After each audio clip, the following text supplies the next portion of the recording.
इस वीडियो में हम पाठ 1 के उदाहरण 1 से लेकर उदाहरण नंबर 6 तक हल करेंगे। तो आपके पास उदाहरण 1 है, मान लीजिए कि ए किसी बालकों के स्कूल के सभी विद्यार्थियों का समुच्चय है। दर्शाइए कि आर ए से बी इस प्रकार है कि ए बी की बहन है, ए बी की बहन है द्वारा प्रदत्त संबंध एक रिक्त संबंध है तथा आर डैश बराबर ए बी ऐसा है कि ए तथा बी की ऊंचाइयों का अंतर 3 मीटर से कम है। द्वारा प्रदत्त संबंध एक सार्वत्रिक संबंध है। यहाँ पर आपको 2 सवाल दे रखे हैं, तो चलिए सबसे पहले हम इसको हल करते हैं। तो फर्स्ट भाग में दे रखा था आपको कि संबंध आर ए बी ऐसा है कि ए बी की बहन है, तो किसी भी बालकों के स्कूल में बालिका नहीं हो सकती, यानी अगर बॉयज का स्कूल है तो गर्ल्स उसमें नहीं हो सकती। अतः ए बी की बहन नहीं हो सकती है, यानी आर बराबर एक रिक्त समुच्चय यानी फाई। तो एक तो हमने सिद्ध कर दिया इसका भाग, और दूसरा भाग है आपके पास इसका आर डैश ए बी में ऐसा है कि ए तथा बी की ऊंचाइयों का अंतर 3 मीटर से कम है। यह स्पष्ट है कि किन्हीं 2 बालकों की ऊंचाइयों का अंतर हमेशा 3 मीटर से कम ही होगा। यह कई मामलों में देखा गया है। अतः आर डैश बराबर ए क्रॉस ए, अतः आर डैश एक सार्वत्रिक संबंध है, यानी दोनों ही हमारा सिद्ध हो चुका है। अब हम करते हैं उदाहरण नंबर 2। उदाहरण 2 है, मान लीजिए कि टी किसी समतल में स्थित समस्त त्रिभुजों का एक समुच्चय है। समुच्चय टी में संबंध आर T1 T2 ऐसा है कि T1 T2 के सर्वांगसम है। एक संबंध है, सिद्ध कीजिए कि R एक तुल्यता संबंध है, यानी हमें R को तुल्यता संबंध सिद्ध करना है, इसलिए हमें इसे स्वतुल्य, सममित और संक्रामक तीनों सिद्ध करना पड़ेगा। अगर तीनों सिद्ध हो जाएगा तो हम लिख देंगे कि अतः संबंध R एक तुल्यता संबंध है। तो इसे हल करते हैं हम। तो सबसे पहले हम स्वतुल्य के लिए देखते हैं। तो हम जानते हैं कि कोई भी त्रिभुज अपने आप के सर्वांगसम होती है। अतः T1 T2 यानी T1 और T1 के सर्वांगसम है, अतः संबंध R स्वतुल्य है। ऐसे ही हम सममित के लिए सिद्ध करते हैं। तो T1 T2 belongs to R। क्यों? तो रीजन है कि T1 T2 के सर्वांगसम है, ये तो दे ही रखा था। अब इसका उल्टा होना चाहिए, यानी T2 T1 के सर्वांगसम होगा, ये भी होता है। तो अतः T2 और T1 बिलोंग्स टू R हो गया, अतः R सममित है। तो ये सममित भी सिद्ध हो गया। अब हम संक्रामक के लिए देखते हैं। तो संक्रामक के लिए T1 T2 belongs to R। कारण है इसका कि T1 T2 के सर्वांगसम है तथा T2 T3 के बिलोंग्स टू R। इसका रीजन क्या है कि T1 T2 के सर्वांगसम है, तो इसका अर्थ ये हुआ कि जो T1 है वो T3 के सर्वांगसम होगा। तो हो गया यहाँ पर कि T1 T3 के सर्वांगसम हो गया। तो T1 T3 belongs to R, अतः R संक्रामक है। यहाँ जो संबंध R था वह स्वतुल्य, सममित और संक्रामक तीनों सिद्ध हो गया। इसका अर्थ ये हुआ कि अब हम लिख सकते हैं कि अतः R एक तुल्यता संबंध है। उदाहरण 3 है, मान लीजिए कि L किसी समतल में स्थित समस्त रेखाओं का एक समुच्चय है तथा संबंध R L1 L2 में संबंध है, ऐसा है कि L1 L2 पर लंब है, यानी L1 लंब है L2 पर। समुच्चय L में परिभाषित एक संबंध है। सिद्ध कीजिए कि संबंध R सममित है, किंतु यह ना तो स्वतुल्य है और ना ही संक्रामक है। तो इस सवाल को हम हल करते हैं। आप अपने कॉपी में इस सवाल को लिख लीजिए, साथ वीडियो देखते हुए आप कॉपी में इसे लिखा भी करिए।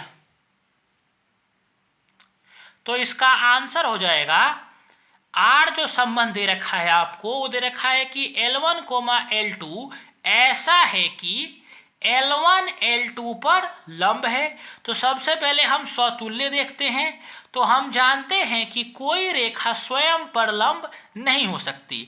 इसने कहा था कि जो आपके पास L1 है वो L2 पर लंब है, यानी जो ये वाली रेखा है वो L2 है और जो ये वाली रेखा है वो L1 है। तो जो L1 है वो L2 पर लंब है, यानी 90 डिग्री का कोण बना रही है। तो हम जानते हैं कि कोई रेखा स्वयं के पर लंब नहीं हो सकती, स्वयं के समांतर भी नहीं हो सकती। तो अतः L1, L1 not belong to होगा R के, यानी L1, L2 R में नहीं हो सकता। अतः R स्वतुल्य नहीं है। अब हम सममित देखते हैं। तो सममित के लिए हो जाएगा कि L1 L2 belongs to R। इसका रीजन क्या है कि L1 L2 पर लंब है, यानी L1 L2 पर लंब है, रीजन दे रखा है। तो इसका अर्थ ये हो सकता है कि L2 L1 पर लंब है, यानी दोनों रेखाएं एक दूसरे पर लंब है। अतः L1 L2 belongs to R, तो L2 L1 यानी इसका उल्टा भी बिलोंग्स टू R हो जाएगा। अतः R सममित है। तो हमने सिद्ध कर दिया कि संबंध R स्वतुल्य नहीं है, सममित है। अब हम सिद्ध करेंगे कि संबंध R संक्रामक नहीं है। तो संक्रामक के लिए हो जाएगा L1, L2 belongs to R। इसका रीजन है कि L1 L2 पर लंब है। L2, L3 belongs to R। इसका रीजन है कि L2 L3 पर लंब है। तो इसका अर्थ हुआ कि L1 L3 के समांतर होगा, ना कि लंब होगा। अब समांतर होगा, इसका अर्थ ये हुआ कि L1 और L3 R में नहीं होंगे। अतः R संक्रामक नहीं है। तो ये सवाल इस तरीके से हल हो चुका है। उदाहरण 4 है, सिद्ध कीजिए कि समुच्चय 1, 2, 3 में संबंध R 1, 1, 2, 2, 3, 3, 1, 2, 2, 3 द्वारा प्रदत्त संबंध स्वतुल्य है। स्वतुल्य है परंतु ना तो सममित है और ना ही संक्रामक है। तो इसे हम सिद्ध करेंगे। तो इसमें अगर आप ध्यान से देखें तो यहाँ देखिए 1, 2, 3 है समुच्चय, और यहाँ है 1, 1, 2, 2, 3, 3। इसका अर्थ ये हुआ कि ये स्वतुल्य हो जाएगा, लेकिन इसमें सममित और संक्रामक नहीं होगा। तो इसे हम सिद्ध करते हैं। आपको समुच्चय दे रखा है A बराबर 1, 2, 3 और संबंध दे रखा है R 1, 1, 2, 2, 3, 3, 1, 2, 2, 3। तो सबसे पहले हम स्वतुल्य देखते हैं। तो स्वतुल्य के लिए R में 1, 1, 2, 2, 3, 3 होना चाहिए और यह तीनों R में उपस्थित है। देख लीजिए 1, 1, 2, 2, 3, 3। अतः R स्वतुल्य है। ये तो सिद्ध हो गया। अब हम सममित देखते हैं। तो सममित के लिए आपके पास हो जाएगा 1, 2 बिलोंग्स टू R, लेकिन 2, 1 नॉट इक्वल है R के, यानी 1, 2 तो R में है। देखिए आप संबंध R में 1, 2 तो है संबंध R में, लेकिन 2, 1 नहीं है। इसका अर्थ हुआ कि अतः R सममित नहीं है, क्योंकि सममित की शर्त ये थी कि A, B belongs to R। अगर ये R में है तो इसका अगर हम उल्टा कर दें B, A, तो ये भी R में होना चाहिए। यानी अगर हमने कहा कि 1, 2 R में है तो इसका अर्थ ये हुआ कि 2 1 भी आर में होना चाहिए, लेकिन आर में क्या है, 1 2 तो है लेकिन 2 1 नहीं है, इसलिए अतः आर सममित नहीं है। इसी प्रकार यदि हम संक्रामक की जांच करें तो 1 2 बिलोंग्स टू आर, कि 1 2 तो आर में है, 2 3 बिलोंग्स टू आर, ये भी 2 3 आर में है, लेकिन 1 और 3 आर में नहीं है। आप आर में जांच कीजिए तो आर में 1 2 है, 2 3 भी है, लेकिन 1 3 नहीं है, अतः आर संक्रामक नहीं है। अतः आर स्वतुल्य है लेकिन सममित और संक्रामक नहीं है। इस प्रकार आपका उदाहरण नंबर 4 कंप्लीट हुआ।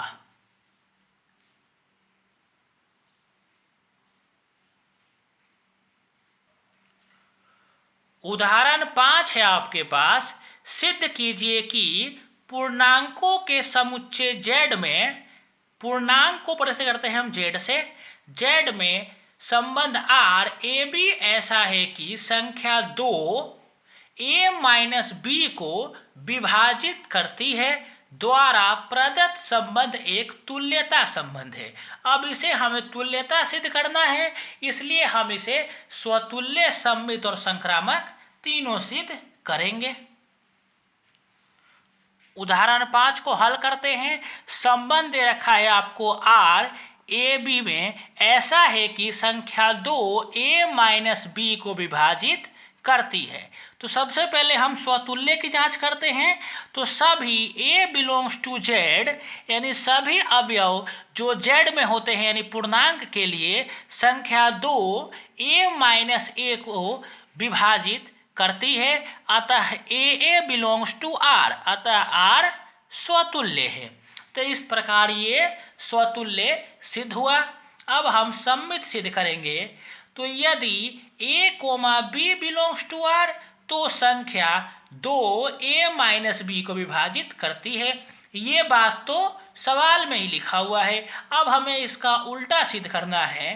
तो संख्या 2 b माइनस ए, देखिए हमने उल्टा कर दिया, b माइनस ए को विभाजित करेगी, अतः B A belongs to R हो जाएगा। यही तो सममित की शर्त थी कि A B belongs to R हो तो इसका उल्टा यानी B A belongs to R भी होना चाहिए, जो कि है यहाँ पर। तो अतः आर सममित है। अब इसे हम संक्रामक सिद्ध करेंगे। तो संक्रामक के लिए लिखेंगे हम, यदि a, b belongs to R तो संख्या 2 a माइनस बी को विभाजित करती है। b, c belongs to R तो संख्या 2 b माइनस सी को विभाजित करती है।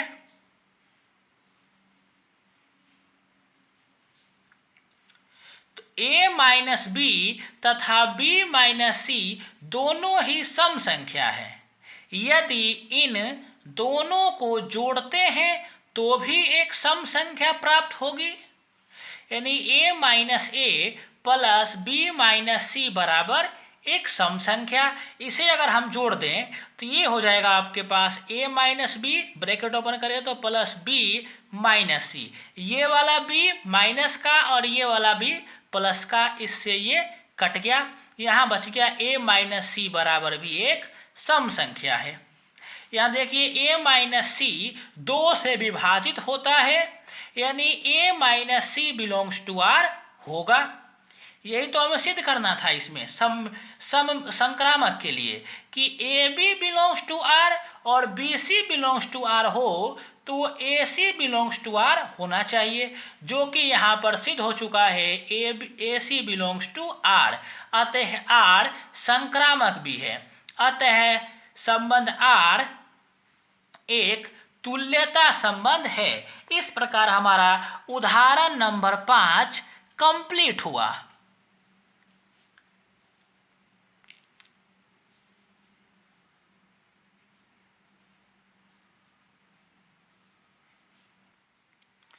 उदाहरण 6 है। मान लीजिए कि समुच्चय ए में 1 2 3 4 5 6 7 में संबंध आर ए बी ऐसा है कि, इसे कहते हैं हम इस निशान को ऐसा है कि, सच दैट। इंग्लिश में कहते हैं सच दैट, हिंदी में कहते हैं ऐसा है कि ए तथा बी दोनों ही या तो विषम है या तो सम है द्वारा परिभाषित एक संबंध है। सिद्ध कीजिए कि आर एक तुल्यता संबंध है। साथ ही, यानी एक सवाल तो यहाँ कंप्लीट हुआ कि इस संबंध को हमें तुल्यता सिद्ध करना है। आगे सवाल है, साथ ही सिद्ध कीजिए कि उप समुच्चय 1, 3, 5, 7 के सभी अवयव एक दूसरे से संबंधित है और कोई भी अवयव उप समुच्चय 2, 4, 6 के किसी भी अवयव से संबंधित नहीं है। तो हम इस उदाहरण 6 को हल करते हैं।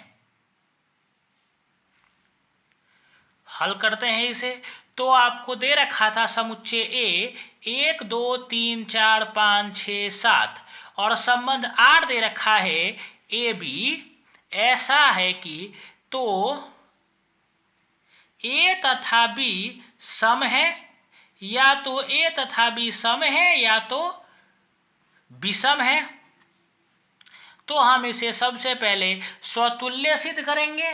तो स्वतुल्य के लिए लिखेंगे कि ए का प्रदत्त कोई अवयव ए, ये वाला ए समुच्चय है और ये वाला ए अवयव है, या तो सम है या तो विषम है, अतः ए बिलोंग्स टू आर होगा, अतः आर स्वतुल्य है। दूसरा हम सिद्ध करेंगे इसमें सम्मित। तो सम्मित के लिए A comma B belongs to R.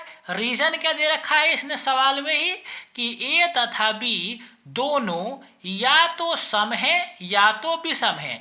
ये वाली बात आपको सवाल में ही दे रखा है। अब आपको इसका उल्टा लिख देना है कि बी तथा ए दोनों सम है या तो विषम है, अतः इसका उल्टा, यानी ये ए बी था, अब B A belongs to R होगा, अतः आर सममित है। अब हमें इसे संक्रामक सिद्ध करना पड़ेगा। तो संक्रामक हेतु A B belongs to R और B C belongs to R. ये बी कोमा सी है, यानी सी प्लस का है, बिलोंग्स टू आर। क्यों? रीजन है इसका कि ए तथा बी दोनों सम है या विषम है। ये इसके लिए रीजन हो जाएगा और इसके लिए रीजन हो जाएगा कि बी तथा सी दोनों सम है या विषम है। तो हो जाएगा ये कि ए तथा सी दोनों सम है या विषम है, ये भी हो जाएंगे। हमें यही तो सिद्ध करना था इसमें कि A B belongs to R और B C belongs to R. तो ये वाला ए, ये और C, A C belongs to R होना चाहिए। तो हमने सेम यही रीजन तीनों में लिख दिया।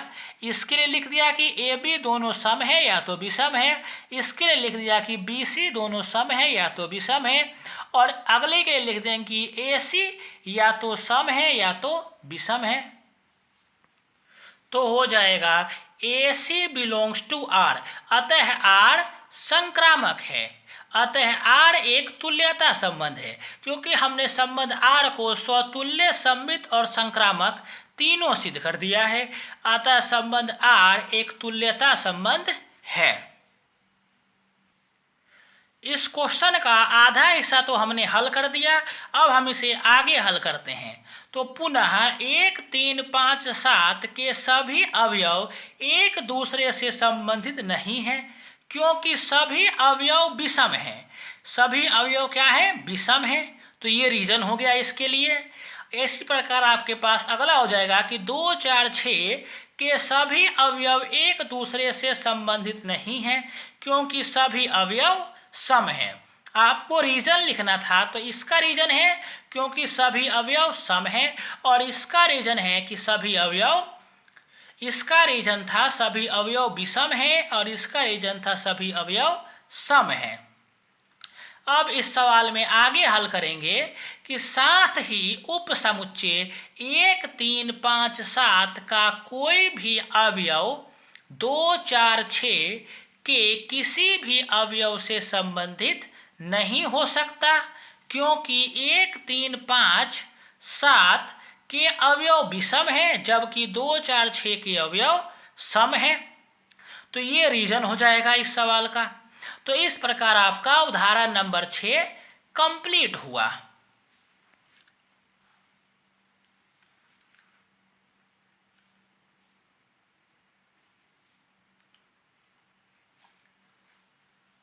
तो मिलेंगे नेक्स्ट वीडियो में, तब तक के लिए जय हिंद।